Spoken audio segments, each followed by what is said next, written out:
साथियों नमस्कार, बहुत स्वागत आप सबका हमारे नए इनिशिएटिव 15 मिनट शो में। प्राचीन और मध्यकालीन भारतीय इतिहास के महत्वपूर्ण प्रश्नों के साथ मैं उपस्थित हूं। आज हम लोग प्रतिहार राजवंश पर आधारित प्रश्नों का अभ्यास करने वाले हैं। आइए शुरू करते हैं आज का शो। लेते हैं पहला प्रश्न। नागभट्ट प्रथम द्वारा अरब आक्रमण का प्रतिरोध कहाँ किया गया था? Where was the Arab invasion resisted by Nagabhata first? Ujjain, Narmada तट, राजस्थान सौराष्ट्र सीमा या सिंधु तट? विकल्प सी इस प्रश्न का सही उत्तर होगा। गुर्जरा गुर्जराधिराज यह उपाधि का प्रयोग किसने किया था?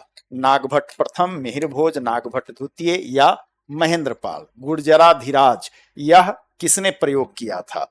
नागभट्ट प्रथम, मिहिर भोज या महेंद्रपाल ने नहीं, इस उपाधि का प्रयोग नागभट्ट द्वितीय ने किया था। नो ऑप्शन क्वेश्चन आपके बीच है कि नागभट्ट द्वितीय ने किस विदेशी शासक के आक्रमण को विफल किया था? यहां ध्यान दीजिएगा, विदेशी शासक की बात कही गई है, तो इसका उत्तर आप कमेंट करके बताइए। वो कौन लोग थे? तुर्क थे, अरब थे, ईरानी थे, हूण थे, वो कौन लोग थे? तो मैं आपकी प्रतीक्षा करूंगा, आप कमेंट जरूर करेंगे। इससे आपको पता चलेगा, आप स्व का मूल्यांकन कर पाएंगे। तो ये हमारा यह भी एक नया इनिशिएटिव है, प्रश्न में नो ऑप्शन क्वेश्चन देना। किस विदेशी शासक के आक्रमण को विफल किया था इन्होंने? मिहिर भोज के समय प्रतिहार साम्राज्य का विस्तार कहां तक पहुंच गया था? उत्तर में यमुना, दक्षिण में नर्मदा, कश्मीर से बंगाल की खाड़ी तक, पंजाब से गुजरात एवं मध्य भारत तक, सिंध से बिहार तक। यह तीनों विकल्प गलत है। इनका क्षेत्र जो है वह पंजाब से गुजरात और मध्य भारत तक फैल गया था। त्रिपक्षीय संघर्ष में प्रतिहारों की नीति का प्रमुख लक्ष्य क्या था? आर्थिक नियंत्रण, सामरिक संतुलन स्थापित करना था, गंगा जमुना द्वाब पर प्रभुत्व स्थापित करना था या बौद्ध केंद्रों की रक्षा करनी थी? यह तीनों विकल्प गलत है। प्रतिहारों ने गंगा जमुना द्वाब पर अपना प्रभुत्व स्थापित करने का प्रयास किया और इसीलिए यह संघर्ष हुआ। आदि बाराह उपाधि वाले प्रतिहार सम्राट ने किस पुराणिक प्रतीक को अपनाया था? विष्णु के बराह अवतार को अपनाया था उसने। विष्णु के जो दशावतार थे, यह आदि बाराह की उपाधि मिहिर भोज ने धारण की थी और विष्णु का जो बराह अवतार था, इसको उसने अपनाया था। नागभट्ट द्वितीय के दरबारी कवि का नाम क्या था जिसने हरिवंश पुराण की रचना की थी? यानी हरिवंश पुराण के लेखक कौन थे? What was the name of the court poet of Nagabhata second who compose the Harivansh Purana? Ratnakar, Aparajit, Jain मुनि उज्ज्वल या पूज्यपाद? इसका उत्तर क्या हो जाएगा? विकल्प बी, रत्नाकर। अगर आप बीपीएससी एईडीओ की तैयारी कर रहे हैं तो आपके लिए हमने जो टारगेट बैच लॉन्च किया है, इसमें परीक्षा में पूछे जाने वाले प्रश्न पत्र के सारे segments, language, general studies, math, यह कंप्लीट कवरेज मिलेगा 15 टेस्ट सीरीज के साथ। केवल और केवल 999 रुपए में यह कोर्स आपके लिए उपलब्ध है। तो इस कोर्स के द्वारा आप अपनी सफलता को सुनिश्चित कर सकते हैं।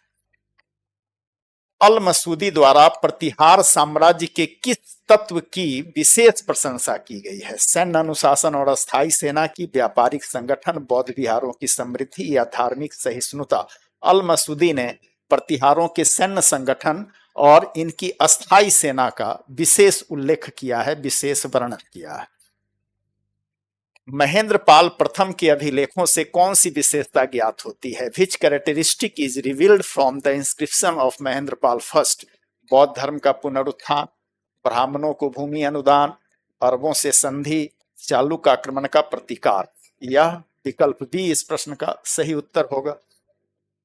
मिहिर भोज के समय प्रतिहार साम्राज्य के उत्तरी सीमा का वर्णन कहां तक मिलता है? How far is the description of the northern border of the Pratihara Empire during the time of Mihir Bhoj found? Sindhu तट तक, कश्मीर की सीमा तक, हिमालय की तलहटी या यमुना पार के क्षेत्र तक? जो वर्णन है उसमें बताया जाता है कि हिमालय की तलहटी तक प्रतिहारों की उत्तरी सीमा का विस्तार हो गया था। गुर्जर प्रतिहार कालीन समाज का सर्वोच्च वर्ग कौन था? तो गुर्जर प्रतिहार कालीन समाज जो है वर्ण व्यवस्था पर आधारित समाज थी और उसमें क्षत्रिय नहीं बल्कि ब्राह्मणों का ही प्रभुत्व होगा। विकल्प बी सही उत्तर होगा, ब्राह्मण। प्रतिहारों के काल में भूमि छेद शब्द का प्रयोग किस संदर्भ में हुआ है? कृषि कर के रूप में, भूमि विभाजन के रूप में, धार्मिक अनुदान के रूप में या सीमांकन कर के रूप में? भूमि छेद शब्द का प्रयोग जो है वह भूमि विभाजन के रूप में हुआ है। ठीक है। प्रतिहार कालीन विष्टि व्यवस्था का उल्लेख किन अभिलेखों में मिलता है? In which inscription is the vishti system mentioned during the Pratihara period? Gwalior शिलालेख, मंदौर ताम्रपत्र, बराह काचाल लेख या सिरोही ताम्रपत्र? इसका उत्तर हो जाएगा ग्वालियर शिलालेख में ही विष्टि व्यवस्था की जानकारी विशेष तौर पर मिलती है। ठीक है। प्रतिहार कालीन कृषक समाज का प्रमुख वर्ग कौन था? भूमिक, उदीर्णक, हलकुंड, कर्षण? यह किस किस कृषकों का वर्ग था? कर्षक। प्रतिहार कालीन राजस्व प्रणाली में उपरिक शब्द यह किसे कहा गया है, किसके लिए प्रयुक्त हुआ है? ग्राम प्रमुख के लिए, क्षेत्रीय प्रशासक, धार्मिक अधिकारी या कोषाध्यक्ष? उपरिक शब्द जो है वह किसी रीजन स्पेशल जो रीजनल एडमिनिस्ट्रेटर होता है उसके लिए प्रयुक्त किया गया है। ठीक है। अगला नो ऑप्शन क्वेश्चन। प्रतिहारों के समय व्यापार में किस क्षेत्र की प्रमुख भूमिका थी? अब यह प्रश्न आपके सामने कोई ऑप्शन नहीं है। किस क्षेत्र कहने का मतलब बिहार का, गुजरात का, बंगाल का, कोंकण का, मालवा का, आपको इसका उत्तर बताना है। ध्यान दीजिएगा, प्रतिहारों का जो केंद्र था, इनका केंद्र मुख्य रूप से कहाँ था? गुजरात। गुजरात कहने का मतलब क्या हो गया? पश्चिमी तट। ठीक है। तो गुजरात की ही प्रमुख भूमिका रही होगी। बीपीएससी एईडीओ के लिए जो टारगेट बैच हमारा चल रहा है, ये कक्षाएं चल रही है पिछले 6 तारीख से ही यह कक्षा संचालित है। केवल और केवल 999 रुपए में अभी भी उपलब्ध है, ऑफर प्राइस में। तो आप इस बैच को परचेस करके अपने तैयारी को मजबूत कर सकते हैं। प्रतिहार काल में मुद्रा प्रचलन मुख्यतः किन धातुओं में था? स्वर्ण और रजत, ताम्र और रजत, केवल ताम्र या केवल रजत? केवल चांदी या केवल तांबा नहीं, बल्कि चांदी और तांबा दोनों मिश्रित। ठीक है। यानी कॉपर एंड सिल्वर। उस समय की जो मुद्राएं थी यह मिश्रित थी। चलिए अगला प्रश्न। प्रतिहारों ने किस प्रकार की कला शैली को संरक्षण दिया? चोल शैली नहीं, ये तो दक्षिण भारत में था। नागर शैली यस उत्तर भारत में, प्रतिहार उत्तर भारत में ही है। बेसर शैली यह मध्य भारत में। मिश्रित शैली नहीं, विकल्प बी अर्थात नागर स्टाइल। और प्रतिहार काल की प्रमुख मूर्ति कला की विशेषता क्या थी? अतिशयोक्ति एवं अलंकरण, सौंदर्य और शिल्प संतुलन, भावनात्मक मुखाकृति और यथार्थवादी प्रस्तुति?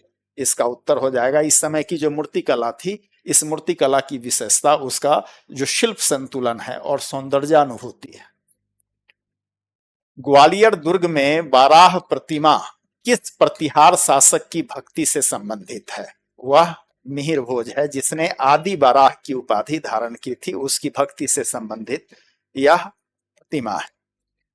और प्रतिहार शासक किस धर्म के संरक्षक माने जाते हैं? बौद्ध, शैव या शाक्त नहीं, वे वैष्णव धर्मावलंबी थे और उसी धर्म के संरक्षक माने भी जाते थे। बीपीएससी एईडीओ के लिए इस टारगेट बैच को आप जरूर परचेज करें, क्योंकि यह टारगेट बैच वास्तव में आपकी सफलता को सुनिश्चित करने वाला है। इस कोर्स का डिजाइन भी इसी ढंग से किया गया है।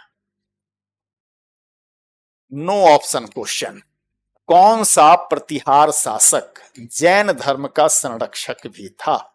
यानी वैष्णव धर्म के संरक्षक तो प्रतिहार शासक थे ही, लेकिन कुछ एक प्रतिहार शासक ऐसा भी हुआ जो जैन धर्म का संरक्षक था। वह कौन प्रतिहार शासक था? वह मिहिर भोज था, महेंद्र पाल था, नागभट्ट द्वितीय था, भोज था, कौन था? इसका उत्तर जल्दी से कमेंट करके बताइए।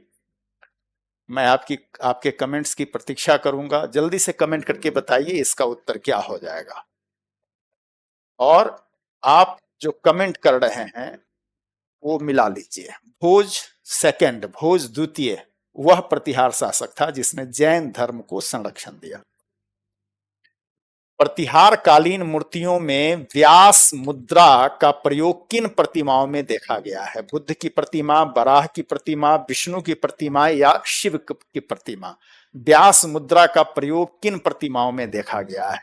तो सारे वैष्णव थे ना उस समय, वैष्णव मत को विशेष संरक्षण दिया गया, और जो विष्णु की प्रतिमाएं निर्मित हुई उनमें व्यास मुद्रा का प्रयोग सामान्य है। प्रतिहारों द्वारा निर्मित देवगढ़ का मंदिर निम्न में से किस शैली का है? पल्लव शैली, द्रविड़ शैली या हेमादंपति शैली? नहीं, बल्कि वह नागर शैली का स्टाइल है। यह भारत का सबसे प्राचीन मंदिर है, ठीक है, देवगढ़ का दशावतार मंदिर। अल मसूदी अरब का इतिहासकार था, उसके विवरण के अनुसार प्रतिहार सेना में कितने पैदल सैनिक थे? 5, 8, 9 लाख, 10 लाख? अल मसूदी लिखता है प्रतिहारों की पैदल सेना में सैनिकों की संख्या कितनी थी? 9 लाख थी। प्रतिहार शिलालेखों में प्रयुक्त लिपि कौन सी थी? ब्राह्मी, नागरी, सिद्धमातृका या शारदा? वह लिपि थी सिद्धमातृका लिपि। प्रतिहारों के पतन के बाद उत्तरी भारत में कौन सा राजवंश सर्वप्रथम उभरा? चंदेल, परमार, सोलंकी? नहीं, वह राजवंश कौन था? गढ़वाल राजवंश। और अरब यात्रियों ने प्रतिहारों की तुलना किस समकालीन शक्ति से की है? अब्बासी के खलीफा से, फातिमी साम्राज्य, ताहिरी साम्राज्य या उमैयद वंश? तो अरब यात्रियों ने अब्बासी के खिलाफत से इसकी तुलना की है, ठीक है। और राजा अल जिबाल की उपाधि से किसे संदर्भित किया जाता है? अरब यात्रियों ने राजा अल जिबाल किसके लिए प्रयुक्त किया है? नागभट्ट प्रथम के लिए, मिहिर भोज के लिए, नागभट्ट द्वितीय या भोज द्वितीय के लिए? वह शासक कौन है? मिहिर भोज। और प्रतिहार राजवंश के पतन के बाद भारतीय उपमहाद्वीप की राजनीति पर कौन सा दीर्घकालीन प्रभाव पड़ा? क्षेत्रीय विखंडन और राजपूतीकरण, इस्लामिक एकीकरण, दक्षिण भारतीय प्रभुत्व, पूर्वी भारत का सांस्कृतिक विस्तार? इसका उत्तर क्या हो जाएगा? विकल्प ए सही उत्तर होगा। इस प्रकार हमने प्रतिहार राजवंश और उसके विभिन्न पक्षों पर आधारित 30 महत्वपूर्ण प्रश्नों का अभ्यास किया। हम मिलते रहेंगे अगले टॉपिक में इसी प्रकार से नए शो में। आज के लिए इतना ही। आप सबका बहुत बहुत धन्यवाद।